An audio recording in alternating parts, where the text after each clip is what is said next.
Panoorin natin guys yung laro ng mga babae nating tirador. Oh. Ano yan, ball in hand. Pero may ano dito, dikit-dikit yung mga bola. Yung 5, yung 8. Maraming problem ball. Tingnan natin anong diskarte dito ni Sophia guys. Yan, sa mga baguhang player guys, pwede nyo pag-aralan yung ano, yung diskarte ni Sophia. Para lalo kayong gumaling at mabilis gumaling. Ayun, pinakis na kaagad dun, oh. Ayun, na-break na yung isa. 5 na lang. May pasukan naman siguro yung 5 eh. Depende na lang sa pamato saan nilalagay. Yan guys, oh. Yan, pag-aralan nyo yung tira ni Sophia. Napakagaling, umuusok, bumubulusok.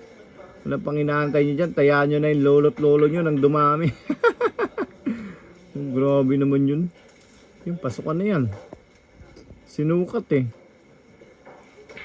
Grabe, sablay talo ang kalaban. Pag sumablay, wala na. Hindi ka na makakatira. Grabe, binigyan pa ng partida 9-10. Ang galing ng nag-match dito. Match na match ang laban. Grabe, lupit. Yan guys, panoorin natin kung kaya na ba itong ubusin. Ano, hanggang 9 lang si Sophia eh.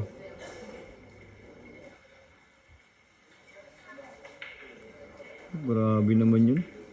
Parang ano, hindi sumasablay. Gitnang-gitna ang tama. Ang sarap itaya dito pati yung nasa alkansya. Sigurado dadami. Oh, itataya ko na dito pati pamato pa na black ko pag ganyan ang tira ng ano, ng tirador ko. Grabe naman yan.